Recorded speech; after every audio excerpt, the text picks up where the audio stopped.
Gold trusted gold buyers మీరు తాకట్టు పెట్టిన బంగారాన్ని విడిపించి ఈ రోజు ఉన్న మార్కెట్ ధరకు కొనబడను.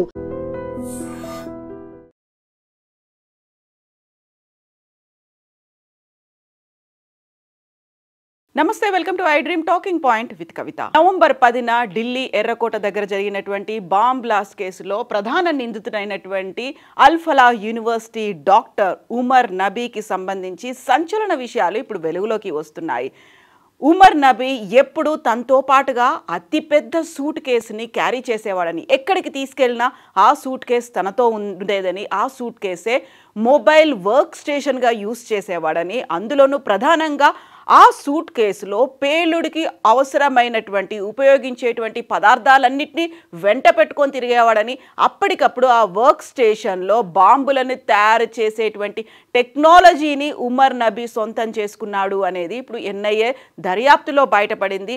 ఆ మొబైల్ వర్క్ స్టేషన్ చాలా హ్యాండీగా ఉంటుంది అనేది, అందులోనూ దేనికది సపరేట్గా సెగ్రిగేట్ చేసి ఉంటాయి. ఎందుకంటే ఒకదానికొకటి తగిలి మళ్ళీ కొల్యూజన్ అయ్యి అక్కడ ఏదైనా బాంబ్ బ్లాస్ట్ జరగకుండా ఉండడానికి ఆ పదార్థాలను విడిగివిడిగా ఒక సపరేట్ ఛాంబర్స్ లాగా అరేంజ్ చేసుకుని ఆ వర్క్ స్టేషన్ని హ్యాండీగా తీసుకునేవాడు. మొబైల్ బాంబ్ మేకింగ్ యూనిట్ అనేది తన దగ్గరే ఎప్పటికీ ఉండేది అని తనతో పాటుగా అల్ఫలా యూనివర్సిటీలో పనిచేసినటువంటి ఇతర డాక్టర్లు, ఇప్పుడు వాళ్ళు ఎన్ఐఏ అదుపులో ఉన్నారు, వాళ్ళు ఇంట్రోగేషన్లో వెల్లడించినటువంటి వివరాల్ని బట్టి తెలుస్తోంది. ఆ రోజు బాంబ్ బ్లాస్ట్ జరిగినప్పుడు కూడా అంతకు ముందే 2900 కేజీల పేలుడు పదార్థాలను తయారు చేసేటువంటి ఆ మెటీరియల్ని పట్టుకున్నారు. దీంతో పాటుగా 300 కేజీల అమ్మోనియం నైట్రేట్ని పట్టుకున్నారు.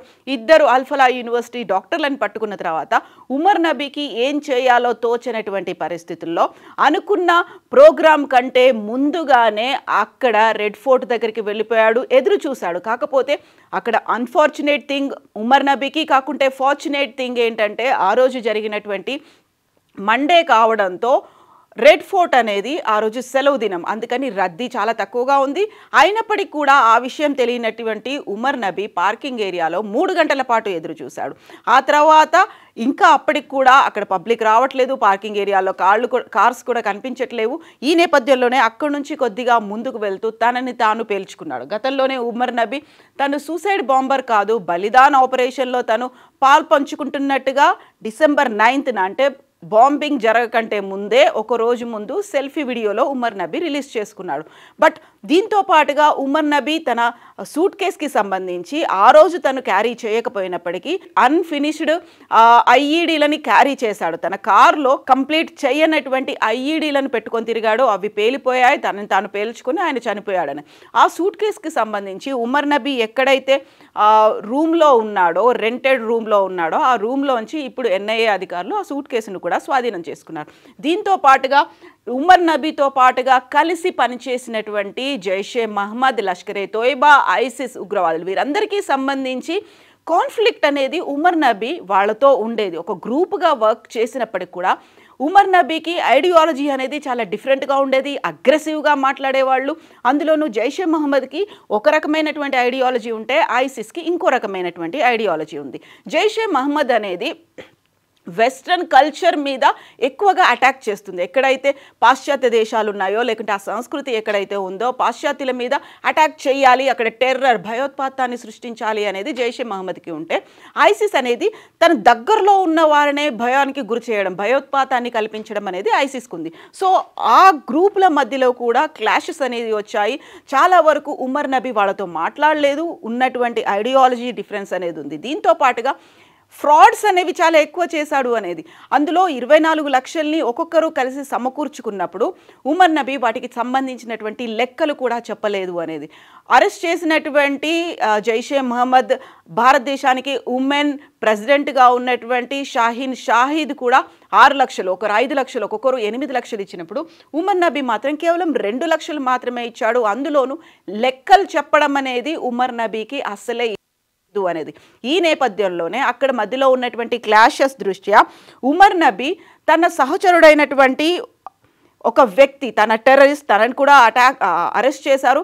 ఆయన వివాహానికి కూడా అటెండ్ అవ్వలేదు ఉమర్ నబీ అనేది వినిపిస్తోంది. ఈ నేపథ్యంలోనే మళ్ళీ ఉన్నటువంటి క్లాషెస్ మధ్యలో ఉన్నటువంటి మనస్పర్ధలు గొడవల్ని సరిదిద్దుకోవడానికి వాటిని సద్దుమణిగేలా చేసుకోవడానికి ఉమర్ నబీ అక్టోబర్లో వాళ్ళతో కలిసి కూర్చొని మాట్లాడాడు అనేది కూడా ఉంది.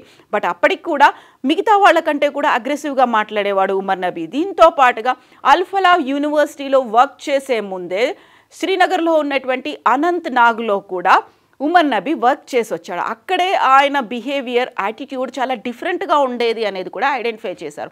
అనంతనాగ్లో అక్కడ ఉన్నటువంటి ముస్లిం పేషెంట్లు ఎవరైనా తన దగ్గరికి ట్రీట్మెంట్ కోసం వచ్చినప్పుడు వాళ్ళని విపరీతమైనటువంటి క్వశ్చన్స్తో విసిగించేవాడని. మీరు రోజు నమాజ్ చేస్తుంటారా?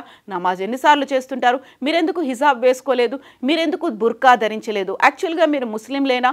ముస్లింలు అయితే ఇవన్నీ పాటించాలి కదా. ఇలాంటివన్నీ అడగడం అనేది ఒక వ్యక్తిగతమైనటువంటి క్వశ్చన్స్ అన్నీ ఉమర్ నబీ అడిగేవాడు.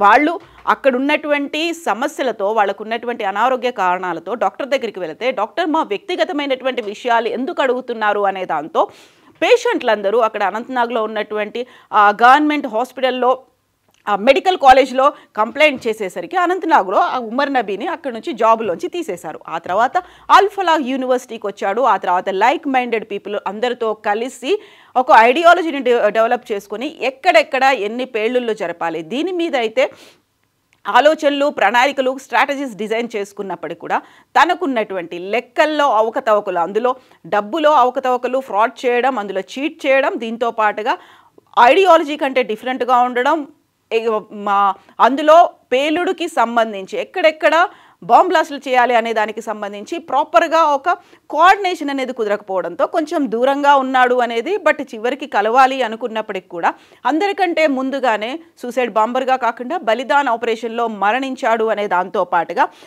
గతంలోనే మనకి జమ్మూ కాశ్మీర్కి సంబంధించి బుర్హాన్ వనీ అని ఒక టెర్రరిస్ట్ ఉండేవాడు. ఆయన మీద 2016లో తీవ్ర స్థాయిలో అక్కడ ఉన్నటువంటి సెంట్రల్ ఫోర్సెస్ అలాగే జమ్మూ కాశ్మీర్లో ఉన్నటువంటి ఫోర్సెస్ ఆయన్ని ఎన్కౌంటర్లో చంపేశాయి. సో ఆ బుర్హాన్ వనీలాగా తను తయారవ్వాలని, ఆయనకి వారసుడిగా తను తయారవ్వాలి అనేటువంటి మాటని ఎప్పుడుకి చెప్తూ ఉండేవాడు. దీంతో పాటుగా జాకిర్ మూసా అని ఆయన కూడా కాశ్మీర్కి చెందినవాడే. వాళ్ళిద్దరిలాగా నేను వర్క్ చేయాలనుకుంటున్నాను, వాళ్ళ లెగసీని నేను కంటిన్యూ చేయాలనుకుంటున్నాను, వాళ్ళ వారసుడిగా నేను ఉండాలనుకుంటున్నాను అనేటువంటి ఆ మనస్తత్వం ఎప్పుడు ఉండేది అనేది కూడా ఇప్పుడు ఐడెంటిఫై చేశారు. బుర్హాన్ వనీ హిజ్బుల్ ముజాహిదీన్ టెర్రరిస్ట్, ఆయన్ని చంపేశారు.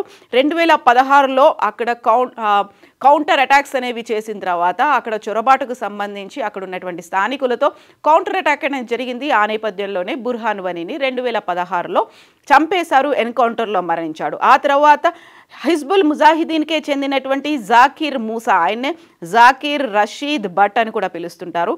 ఆయన కూడా ఈ తరహా బాంబ్ బ్లాస్టులు చేయడంలో దిట్టగా పేరుంది. ఆయనకి వారసుడిగా కూడా ఆయన పేరు తెచ్చుకోవాలనుకున్నాడు. ఈ నేపథ్యంలోనే ప్రతిసారి తనంటూ ఒక లీడర్గా భావించుకునేవాడు, లేకుంటే అగ్రెసివ్గా అటాక్స్ చేయాలనేదో, లేకపోతే మిగతా వారితో కలవని మనస్తత్వము. దీంతో కొంచెం దూరం అయినప్పటికీ కూడా ఒక I-20 కారుని తీసుకొని అందరికంటే ముందుగానే అటాక్ చేయాలని నిర్ణయించుకున్నాడు. కాబట్టి ఆ రోజు అటాక్ జరిగింది అనేది ఐడెంటిఫై చేశారు. ఈ నేపథ్యంలోనే అక్కడ ఉన్నటువంటి అల్ఫలా యూనివర్సిటీతో పాటుగా ఒక మౌల్వీని కూడా అరెస్ట్ చేశారు. మొత్తం నేపథ్యాన్ని ఇప్పుడైతే ఐడెంటిఫై చేసే పనిలో ఉన్నారు. సో వీటితో పాటుగా అసలు ఆ మెటీరియల్ని ఎవరు సప్లై చేశారు, వీళ్ళకి అన్ని లక్షల రూపాయల డబ్బులు ఎక్కడి నుంచి వచ్చాయి, ఎవరు పూల్ చేసి వీళ్ళకి ఇచ్చారు అనే దాని మీద కూడా ఇప్పుడు NIA ఫోకస్ పెట్టింది. అటు జైషే మహమ్మద్తో పాటుగా లష్కరే తోయిబాతో పాటుగా ఐసిస్, ఇవన్నీ కూడా ఇండియన్ ముజాహిదీన్, ఇవన్నీ కలగలిపి సిరియా టర్కీ దాకా వెళ్ళి అక్కడ వాళ్ళు ట్రైనింగ్ అనేది కూడా తీసుకున్నారు. ఆ తర్వాత బుర్హాన్ వనీ ఇంకొకరితో కాంటాక్ట్లోకి వెళ్ళాడు. ఆఫ్ఘనిస్తాన్ దాకా వెళ్ళి అక్కడ టెర్రర్ మాడ్యూల్ని, ఇదే తరహా మాడ్యూల్ని అక్కడ చెయ్యాలి అనుకున్నారు. బట్ అది మాత్రం కంటిన్యూ అవ్వలేదు. బట్ ఇప్పుడు వైట్ కాలర్ టెర్రర్ మాడ్యూల్ని చెయ్యాలి అనే ఉద్దేశంతో తయారైనటువంటి వైట్ కాలర్ టెర్రర్ ఎకోసిస్టంలో ముందుగా తనని తాను బలిదాన్ చేసుకొని చనిపోయినటువంటి ఉమర్ నబీకి సంబంధించి ఇప్పటికైతే సంచలన విషయాలు అయితే వస్తున్నాయి. తవ్వుతున్న కొద్దీ తీగ లాగుతున్న కొద్దీ బోల్డ్ అన్ని విషయాలు అయితే ఇప్పటికి వెలుగులోకి వస్తున్నాయి. యాక్చువల్గా పాకిస్తాన్ కేంద్రంగా నడుస్తున్నటువంటి జైషే మహమ్మద్ ఉగ్రవాద సంస్థే దీని వెనకాల ఉంది అనేది ఎన్ఐఏ అయితే ఐడెంటిఫై చేసింది. అటు జైషే మహమ్మద్ కానీ లేకుంటే పాకిస్తాన్ నుంచి కానీ ఎలాంటి ప్రకటనలు రాకపోయినప్పటికీ కూడా ఎన్ఐఏ అయితే చాలా క్లియర్గా ఉంది. దీనికి సంబంధించి ప్రతిరోజు ఇంటరాగేషన్లు జరుగుతున్నాయి, ప్రతిరోజు సంచలనమైనటువంటి విషయాలు వస్తున్నాయి. యాక్చువల్గా ఈ టెర్రర్ మాడ్యూల్కి ఇన్ని డబ్బులని వారికి కావాల్సినటువంటి లక్షల్లో బడ్జెట్ని ఎవరు కేటాయిస్తున్నారు? పాకిస్తానే అసలు అప్పులో ఊబిలో ఉంది అనుకుంటున్నప్పుడు ఈసారి వాళ్ళ బార్డర్స్ని చెక్ చేసుకోవడానికి డిఫెన్స్ని 2025-26కి సంబంధించి డిఫెన్స్ బడ్జెట్లో 20% పెంచుకుంది. బట్ ఆ డబ్బులే ఇటువైపు డైవర్ట్ అయ్యి టెర్రరిస్టులకు వస్తున్నాయా, వారే కశ్మీర్లో ఉగ్రవాదాన్ని పెంచి పోషిస్తున్నారా అనేది ఇప్పుడు తేల్చే పనిలో అయితే ఎన్ఐఏ ఉంది. యాక్చువల్గా ఉమర్ నబీకి ఉన్నటువంటి మైండ్ సెట్ మీద బోల్డ్ అన్ని విశ్లేషణలు అయితే వినిపిస్తున్నాయి. మీరేమనుకుంటున్నారో కామెంట్స్ రూపంలో తెలియచేయండి. And for more videos, Please subscribe to iDream. Please subscribe to iDream. Please subscribe iDream. And please subscribe to iDream. For more videos, subscribe to iDream. Please like, share and subscribe to the channel. Congratulations, iDream. Subscribe to iDream. Subscribe to iDream. so subscribe to iDream Media. iDream ki iDream team andarki huge congratulations. Please subscribe iDream Media. Please subscribe to iDream. Subscribe iDream. Please subscribe to iDream. iDream అంటే నా కళల channel subscribe చేసుకున్న నోరు తిరుగుతలేదు, మీరైతే గంట గుర్తు కొట్టండి. For more such videos, please subscribe to iDream. Subscribe to iDream. Please subscribe to iDream. Please subscribe iDream Media. Please do subscribe to iDream. Please subscribe to iDream Media. For best entertainment and information, please subscribe iDream. And don't forget to subscribe to iDream.